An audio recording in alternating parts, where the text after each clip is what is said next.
കൊല്ലം ചടയമംഗലത്തെ ഷവർമയും അൽഫാമും കഴിച്ച നിരവധി പേർക്ക് ഭക്ഷ്യവിഷബാധ. 8 വയസ്സുകാരൻ ഉൾപ്പെടെ 15ഓളം പേരെ വിവിധ ആശുപത്രികളിൽ പ്രവേശിപ്പിച്ചു. വിവരങ്ങളുമായി രാജീവ് ചേരുന്നു. രാജീവ്, ഷവർമയും അൽഫാമും വീണ്ടും വില്ലനാകുന്നു.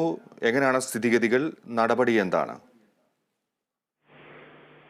ഫിജി, ഇപ്പോൾ സംഭവം പുറത്തു വരുന്നത് ഇന്നാണ്. കഴിഞ്ഞ ഞായറാഴ്ചയായിരുന്നു ചടയമംഗലത്തെ ഒരു ഹോട്ടലിൽ നിന്നും, new Ayyappa bakery and fast food എന്ന ഹോട്ടലിൽ നിന്നും ആളുകൾ ഷവർമ കഴിച്ചത്, അതുപോലെ തന്നെ അൽഫാമും കഴിച്ചത്.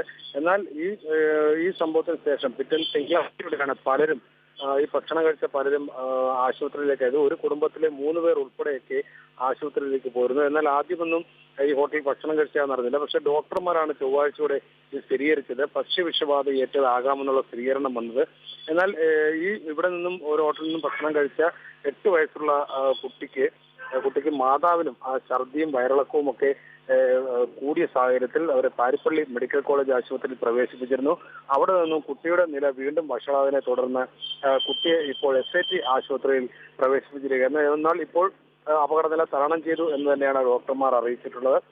ചടയമംഗലം കീഴ്ത്തോണി സ്വദേശിയെ അൻസാരി അച്ചി ദമ്പതികളുടെ മകനാണ് ഇപ്പോൾ ഉള്ളത്. ഈ മാതാവിന് പക്ഷേ ഇപ്പോൾ സുഖമായി, ഇളയ കുട്ടിയുള്ളതിനാൽ അല്പം സുഖമായതിനാൽ വീട്ടിലേക്ക് എത്തിയിട്ടുണ്ട്. എന്തായാലും ഈ ചികിത്സ തേടിയവരൊക്കെ തന്നെ ഇപ്പോൾ വലിയ പ്രശ്നങ്ങളില്ലാതെ വീട്ടിലേക്ക് എത്തുന്നുണ്ട് എന്നാണ് നമുക്ക് ഒടുവിൽ അറിയാൻ കഴിഞ്ഞിട്ടുള്ളത്.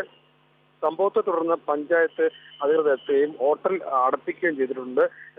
എന്നാൽ ഈ ഭക്ഷ്യസുരക്ഷാ വകുപ്പ് ഇവിടെ അന്വേഷിക്കാനായി, പരിശോധനയ്ക്കായി എത്തിയപ്പോൾ ഹോട്ടലിൽ നിന്നും ഒരു സാമ്പിൾ പോലും എടുക്കാൻ കഴിഞ്ഞില്ല. അതിനു മുമ്പ് തന്നെ അവർ അവിടെ നിന്നും എല്ലാം മാറ്റി എന്നാണ് വിവരം അറിയിച്ചിട്ടുള്ളത്. എന്തായാലും ഇപ്പോൾ ഇതുമായി ബന്ധപ്പെട്ട് ഈ ഭക്ഷ്യവിഷബാധ ഏറ്റവരൊക്കെ തന്നെ ഇപ്പോൾ പരാതി നൽകുന്നുണ്ട്. ഭക്ഷ്യസുരക്ഷാ കമ്മീഷനും പരാതി നൽകിയിട്ടുണ്ട്. അതുപോലെ തന്നെ പോലീസിൽ പരാതി നൽകിയിട്ടുണ്ട്. ഇതുമായി ബന്ധപ്പെട്ടുള്ള അന്വേഷണം ഇപ്പോൾ നടന്നു വരികയാണ്. എന്തായാലും ഹോട്ടൽ ഇപ്പോൾ അടപ്പിച്ചിരിക്കുകയാണ്. ഫിജി. ശരി രാജീവ്. കൊല്ലം ചടയമംഗലത്ത് ഭക്ഷ്യവിഷബാധ.